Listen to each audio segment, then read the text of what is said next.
أما بعد فأعوذ بالله من الشيطان الرجيم بسم الله الرحمن الرحيم قال الله تبارك وتعالى في الكلام المجيد والفرقان الحميد واصبر نفسك مع الذين يدعون ربهم بالغداة والعشي يريدون وجهه صدق الله مولانا العظيم وبلغنا رسوله النبي الكريم ونحن على ذلك من الشاهدين والشاكرين والحمد لله رب العالمين الصلاة والسلام عليك يا رسول الله وعلى آلك وأصحابك يا حبيب الله الصلاة والسلام عليك يا رسول الله وعلى آلك وأصحابك يا حبيب الله الصلاة والسلام عليك يا رسول الله وعلى آلك وأصحابك يا حبيب الله حمد و ثنا کے بعد انتہائی واجب الاحترام قابل صد احترام بزرگوں اور دوستوں، بالخصوص زینت مسند صدارت پیر سید سرفراز حسین شاہ صاحب بخاری نقشبندی زید امید الکریم، آپ کے دائیں بائیں کثیر تعداد میں موجود عزت و احترام کے لائق سادات کرام، علماء ذی وقار، مشائخ اعظام اور سامعین ذی وقار، میری اور آپ کی خوش بختی کہ اس وقت ہم آستانہ عالیہ کرمہ والا شریف کے خلیفہ مجاز پیر سید امام علی شاہ صاحب بخاری نقشبندی نور اللہ مرکدہ کے عرس مقدس کی تقریب میں حاضر ہیں، اور آپ کے لخت جگر پیر طریقت پیر سید محمد حسین تنویر مشہدی رحمۃ اللہ تعالیٰ علیہ کے عرس مقدس کی اس تقریب میں شرکت کی سعادت حاصل کر رہے ہیں۔ میرے لیے سعادت در سعادت ہے کہ اتنے کثیر تعداد میں موجود سادات کرام کے سامنے حاضری اور پھر حاضر ہو کر چند گزارشات آپ حضرات کی خدمت میں عرض کرنا ہے۔ امید ہے کہ آپ توجہ کے ساتھ سماعت فرمائیں گے۔ قرآن مجید فرقان حمید میں اللہ رب العزت نے اپنے حبیب صلی اللہ علیہ وآلہ وسلم کے توسل سے قیامت تک آنے والی امت کو یہ حکم دیا کہ تم اپنے نفس کو، اپنے وجود کو ان لوگوں کے درمیان جمع کر رکھو جو صبح و شام اپنے رب کا نام پکارتے ہیں، جو صبح و شام یاد الہی کے اندر، اللہ کی یاد کے اندر، اس کے حبیب کے ذکر کے اندر تقوی و طہارت کا پیکر بن کر صبح و شام اللہ کے ذکر سے اپنی زبانوں کو تر رکھتے ہیں، تم ان کی ہم نشینی کو، ان کی مجلس کو، ان کی صحبت کو، ان کے یارانے کو، ان کی سنگت کو، ان کی ہم نشینی کو اختیار کرو۔ یریدون وجہہ، یہ وہ پاک باز ہستیاں ہیں کہ جن کی زندگی کی ساری کوشش کی ایک ہی مقصد ہے کہ اللہ تعالیٰ کی رضا اور اس کی خوشنودی حاصل ہو جائے۔ آقا کریم صلی اللہ علیہ وآلہ وسلم نے ارشاد فرمایا کہ پاک لوگوں کی صحبت، پاک لوگوں کی معیت، پاک لوگوں کی ہم نشینی، پاک لوگوں کی مجلس کو اختیار کرنا، یہ اس طرح ہے کہ جس طرح کوئی انسان عطار کے پاس جا کر، خوشبو بیچنے والے کے پاس جا کر بیٹھ جائے، وہ اس سے خوشبو نہ بھی خریدے تو چند لمحے اس خوشبو بیچنے والے کے پاس جا کر بیٹھنا اس ہم نشین کو، صحبت اختیار کرنے والے کے وجود کو بھی مہکا دیتا ہے اور لباس کو بھی مہکا دیتا ہے۔ اور فرمایا کہ برے آدمی کی صحبت کو اختیار کرنا اس طرح ہے جس طرح تم لوہار کی بھٹی کے قریب جا کر بیٹھ جاؤ تو تمہیں وہاں سے آگ کی چنگاری اڑ کر تمہارا لباس بھی جلا سکتی ہے، تمہارا وجود بھی جلا سکتی ہے۔ تو فرمایا ان لوگوں کی صحبت کو اختیار کرو جو پاکیزہ لوگ ہیں، جو متقی لوگ ہیں، صالح ہیں، صبح و شام اللہ کا ذکر کرتے ہیں، اللہ کے نام اور اس کی یاد کے اندر ان کی زندگی بسر ہوتی ہے، ان لوگوں کی صحبت کو اختیار کرو۔ نبی علیہ السلام نے ارشاد فرمایا کچھ لوگ کل قیامت کے دن ایسے ہوں گے کہ ان پر کوئی خوف اور غم نہیں ہوگا، نور کے ممبروں پر بیٹھیں گے، نوری ان کا لباس ہوگا، ان کے چہروں سے نورانی کرنیں نظر آئیں گی، اور ان اللہ والوں کا آپس میں کوئی نسبی تعلق نہیں ہے، کوئی خونی تعلق نہیں ہے، کوئی رشتہ داری نہیں ہے، کوئی کاروباری تعلق نہیں ہے، کوئی لین دین کا مسئلہ نہیں ہے، وہ اللہ کے لیے ایک دوسرے سے محبت کرتے ہیں۔ فرمایا وہ نور کے ممبروں پر بیٹھے ہوں گے۔ عرض کیا آقا وہ کون ہوں گے، ان کی علامت کیا ہے، نشانی کیا ہے؟ نبی علیہ السلام نے فرمایا ان لوگوں کا ذکر قرآن میں موجود ہے جن لوگوں پر قلب رش کیا جائے گا، وہ نور کے ممبروں پر نور کا لباس پہن کر بیٹھیں گے۔ وہ کون ہے؟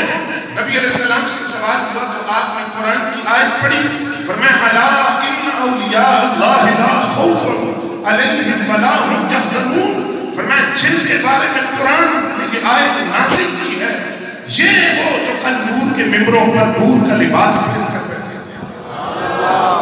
فرمایا ان کی صحبت اختیار کرنے والے، ان کی مجلس میں آنے والے، ان کی ہمنشینی اختیار کرنے والے، ان کا دامن تھامنے والے اور ان کی مجلسوں کو اختیار کرنے والے، ان میں سے ایک کا ہاتھ دوسرے کے ہاتھ میں ہوگا، دوسرے کا ہاتھ تیسرے کے ہاتھ میں ہوگا، تیسرے کا ہاتھ چوتھے کے ہاتھ میں ہوگا۔ فرمایا رب کا ولی اور اس کے چاہنے والے ہاتھوں کی زنجیر بنا کر کھڑے ہوں گے، اور اس زنجیر کے اندر آخری اس وقت تک، آخری جب تک جنت میں داخل نہ ہو جائے، وہ پہلا جو ولی کامل ہے جس کے یہ سارے فیض یافتہ ہیں، جب تک آخری داخل نہ ہو جائے وہ پہلا رب کا ولی جنت کے اندر داخل نہیں ہوگا۔ وہ اپنی صحبت میں آنے والوں کو، اپنے ہم نشینوں کو، اپنے ہم مجلس کو ساتھ لے کر جائے گا۔ ولی کی شان کیا ہے؟ آقا کریم صلی اللہ علیہ وسلم نے فرمایا، تفسیر مظہری کے اندر یہ روایت موجود ہے، فرمایا جو رب کا ولی ہوتا ہے اس کا دل آئینے کی طرح ہوتا ہے، شیشے کی طرح ہوتا ہے۔ آفتاب رسالت کی کرنیں، اللہ کی تجلیات کا عکس جب اس کے دل پر پڑتا ہے اس کا اپنا دل تو روشن ہو جاتا ہے، جو اس کی سنگت میں ہوتا ہے وہ بھی اپنا دل چمکا کر اٹھتا ہے۔ فرمایا جو سامنے آ کر بیٹھا اس کا دل بھی روشن ہوتا ہے۔ رب کے ولی کی شان ہے اس کے دل پر اللہ کی تجلیات کا عکس پڑتا ہے، آفتاب رسالت کی کرنیں پڑتی ہیں، اس کا دل روشن ہو جاتا ہے، سامنے آنے والا وہ بھی روشن ہو کر ہوتا ہے۔ میں اگر بات مشکل ہے تو میں آسان کر دیتا ہوں۔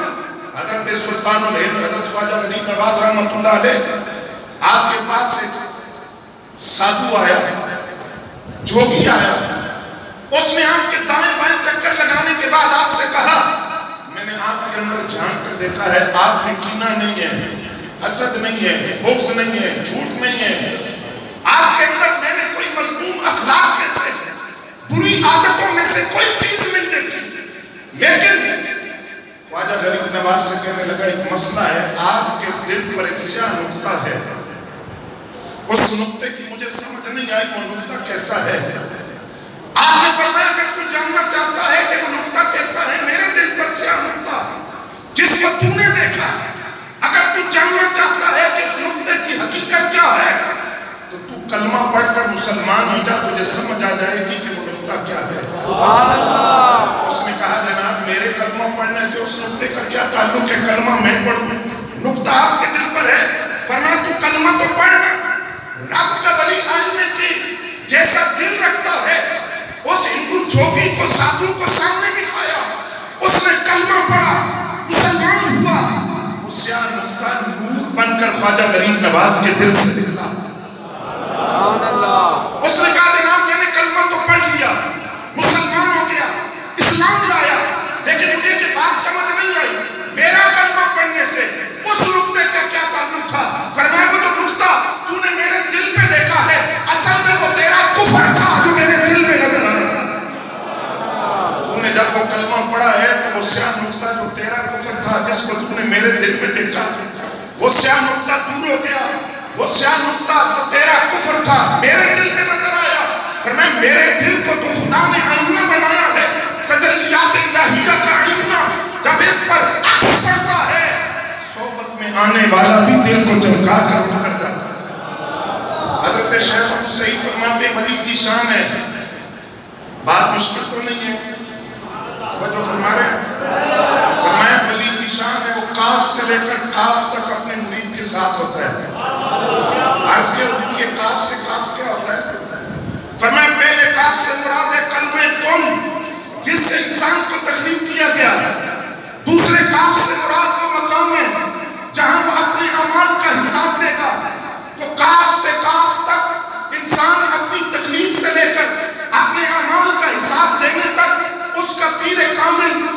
مرشد کامل، اس کا شیخ طریقت اس کے ساتھ ہوتا ہے، وہ ہر لمحہ اس کو اپنی نظر میں رکھتا ہے۔ شیخ کامل سینکڑوں میل کے فاصلے پر بیٹھا ہو، مرید سینکڑوں میل کے فاصلے پر بیٹھا ہو، سینکڑوں میل کی دوری ہو، لیکن شیخ کامل اپنے مرید کو نظر میں رکھتا ہے، اور صرف نظر میں نہیں رکھتا، اس کو گناہوں سے اٹھا کر تقویٰ اور ہدایت کے راستے پر بھی چلاتا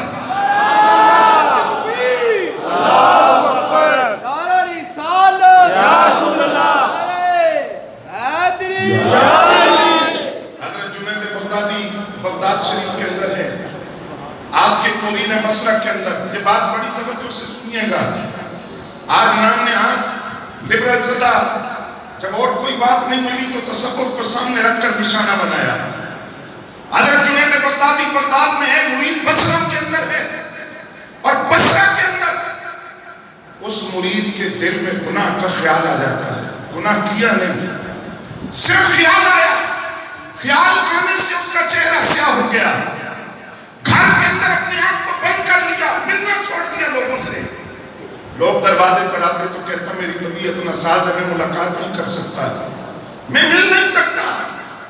رات کو وظائف پڑھتا رہا، صبح اٹھا تو کچھ چہرے کی سیاہی کم ہو گئی، دوسرے دن اٹھا تو کچھ سیاہی اور کم ہوئی، تیسرے دن اٹھا تو وہ سیاہی ساری ختم ہو گئی، چہرہ چودھری کے چاند کی طرح چمکنے لگا۔ بڑا خوش ہوا کہ میرے وظیفے کام کر کے، چونکہ حضرت جنید بغدادی کا خلیفہ بھی تھا، بڑا خوش ہوا میرے وظیفے کام کر کے، میری راتوں کی مناجات کام کر کے۔ اتنے میں دروازے پر دستک ہوئی، کون ہے؟ میں جنید بغدادی کا قاصد ہوں، تیرے نام خط آیا ہے۔ اس نے خط پکڑ کر کھولا تو خط میں لکھا تھا، اے میرے بیٹے، مجھے کس کام پہ لگایا ہے کہ میں بغداد میں بیٹھ کر 3 دن سے تیرا چہرہ دھوبیوں کی طرح دھو رہا ہوں، مجھے کس کام پہ لگا دیا؟ اور اے میرے بیٹے، اگر تو یہ بات سوچے کہ تو نے گناہ کا ارادہ کیا، مجھے کیسے خبر ہوئی؟ فرمایا شیخ کامل ہوتا ہی وہ ہے جو سینکڑوں میل دور بیٹھا ہو، مرید کو نگاہ میں رکھتا ہے۔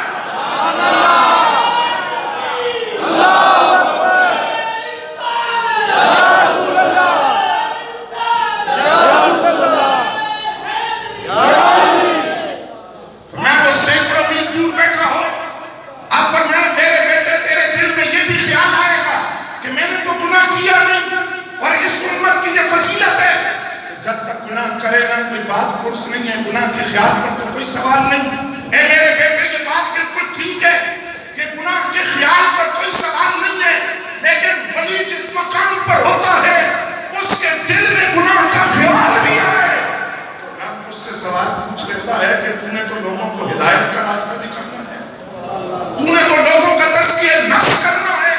اے میرے بیٹے یاد رکھ، آج کے بعد گناہ کا خیال بھی تیرے دل میں نہ آئے، چاہے میں بغداد میں بیٹھا ہوں لیکن تو ہر لمحہ میری نظر میں ہے۔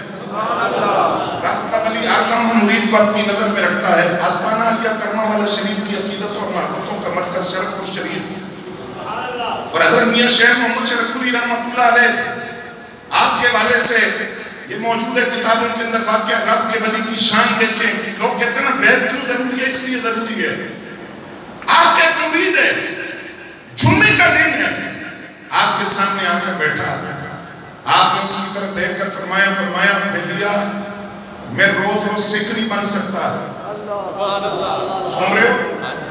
میں روز روز سکھ نہیں بن سکتا، باز آ جا۔ اب وہ کہتے ہیں مجھے بات سمجھنا آئی۔ جب جمعے کا اجتماع ختم ہوا تو لوگوں نے سوال کیا کہ یہ کیا بات ہوئی؟ حضرت میاں صاحب نے یہ بات تجھے کہی ہے، اس کا کوئی خاص مطلب ہے، اس کی کوئی خاص وجہ ہے، کیا مطلب ہے اس کا؟ اس نے کہا مطلب مجھے بھی ابھی سمجھ آیا ہے کہ مجھے بھی کیوں کہا کہ میں روز روز سکھ نہیں بن سکتا، باز آ جا۔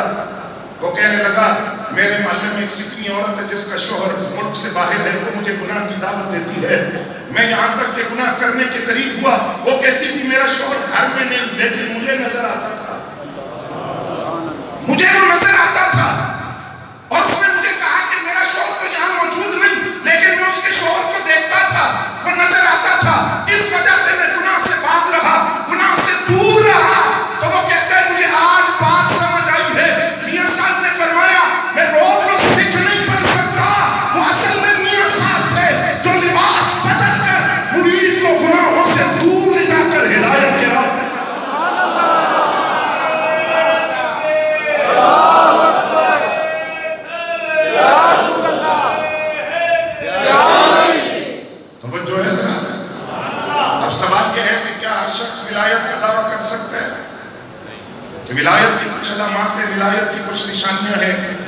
سنیے، حضرت شیخ ابو سعید رحمۃ اللہ علیہ سے پوچھا گیا، ایک بندہ ہوا میں اٹھتا ہے، ہم یہ بات مان لیں کہ وہ ولی ہے؟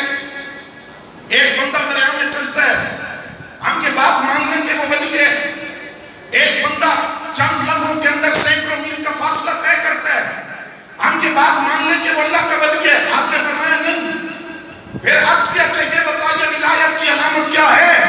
فرمایا ولایت کے لیے یہ نہیں دیکھنا کہ ہوا میں اڑتا ہے، دریا میں چلتا ہے، یہ سینکڑوں میل کا فاصلہ طے کرتا ہے، فرمایا نہ، یہ دیکھنا فرائض کا کس قدر پابند ہے، نماز پڑھتا ہے یا نہیں پڑھتا، زکوٰۃ دیتا ہے یا نہیں دیتا، حج کرتا ہے یا نہیں کرتا، دیگر اعمال صالحہ بجا لاتا ہے یا نہیں لاتا۔ فرمایا ہوا میں اڑنا کوئی کمال نہیں، دریا پہ چلنا کوئی کمال نہیں، سینکڑوں میل کا فاصلہ چند لمحوں میں طے کرنا کوئی کمال نہیں، اصل کمال یہ ہے وہ رہتا مخلوق میں ہو اور خالق کی یاد سے ایک لمحے کے لیے غافل نہ ہو، اس کو رب کا ولی۔ حضرت خواجہ بہاؤالدین نقشبند رحمۃ اللہ علیہ سے کسی نے کہا جناب آپ اتنے بڑے ولی ہیں، ہم نے تو آپ کی کوئی کرامت نہیں دیکھی۔ آپ نے فرمایا میں نے تو ولایت کا دعویٰ نہیں کیا، میں نے کہا کہ میں آپ کا بہت بڑا ولی ہوں۔ فرمایا باقی رہا مسئلہ کرامت کا، تو فرمایا میں اللہ کا گناہگار آدمی زمین پہ چلتا ہوں، زمین پھٹتی نہیں، مجھے اپنے اندر نگلتی نہیں، اس سے بڑی کرامت اور کیا ہوگی؟ اس سے بڑی کرامت کیا ہوگی؟ اور پھر بایزید بستامی رضی اللہ تعالیٰ عنہ سے پوچھا گیا، ایک بندہ ہوا میں اڑتا ہے، میں وہ تو کبا بھی اڑ لیتا ہے، فرمایا ایک بندہ دریا پہ چلتا ہے، فرمایا وہ معمولہ بھی چل لیتا ہے، فرمایا ایک بندہ چند لمحوں کے اندر سینکڑوں میل کا فاصلہ طے کرتا ہے، اس کو ولی مان لے؟ فرمایا نا، یہ طاقت تو شیطان کے پاس بھی ہے۔ فرمایا ولی کون ہے؟ فرمایا ولی وہ ہے جو اٹھے تو خدا کی یاد میں، بیٹھے تو خدا کی یاد میں، چلے تو خدا کی یاد میں، سوئے تو اللہ اللہ کا ذکر اس کی زبان سے جاری ہو، جو صبح و شام اپنے رب کے نام کی مالا جپتا ہو، اسے رب کا ولی کہا جاتا ہے۔ اور 11ویں والے پیر سے سوال ہوا کہ ولی کون ہے؟ آپ فرماتے ہیں ولی وہ ہے جس میں 12 سکتے نظر آئیں، 12 سکتوں کا مظہر ہوتا ہے، وہ ولی ہوتا ہے۔ سنو گے الحمدللہ ہم جن ولیوں کا تذکرہ کر رہے ہیں ان میں یہ ساری سکتیں پائی جاتی ہیں۔ سبحان اللہ۔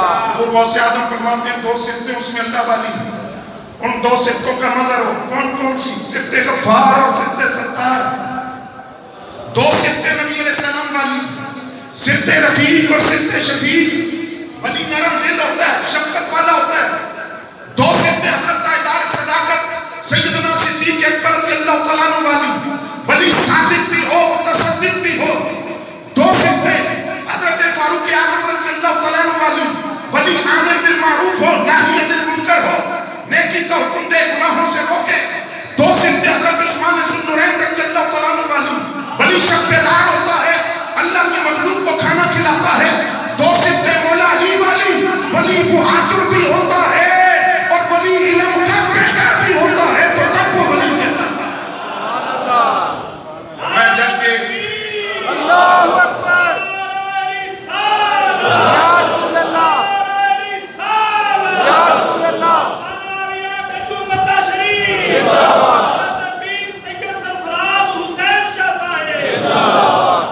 اب قرآن کہتا ہے وَابْتَغُوا إِلَيْهِ الْوَسِيلَةَ، رب کی طرف وسیلہ تلاش کرو، رب کی طرف۔ آپ سن رہے ہیں؟ سبحان اللہ۔ میں یہ بات اس لیے کر رہا ہوں کہ ہم مرزا کی بونڈیوں میں آنے والے، راندی کی بونڈیوں میں آنے والے، قرآن کہتا ہے وَابْتَغُوا إِلَيْهِ الْوَسِيلَةَ، رب کی طرف وسیلہ تلاش کرو۔ شیخ عبدالعزیز محدث دہلوی فرماتے ہیں وسیلے سے مراد شیخ طریقت ہے، وسیلے سے مراد رب کا ولی ہے، وسیلے سے مراد رب کا ولی کامل ہے۔ فرمایا تو جس قدر شیخ طریقت کے قریب ہوگا، اصل میں تو رب کے قریب ہو رہا ہے، جس قدر اپنے شیخ سے دور ہوگا اس قدر تو اپنے رب سے دور ہو رہا ہے۔ فرماتے کیا تو نے تاریخ نہیں پڑھی؟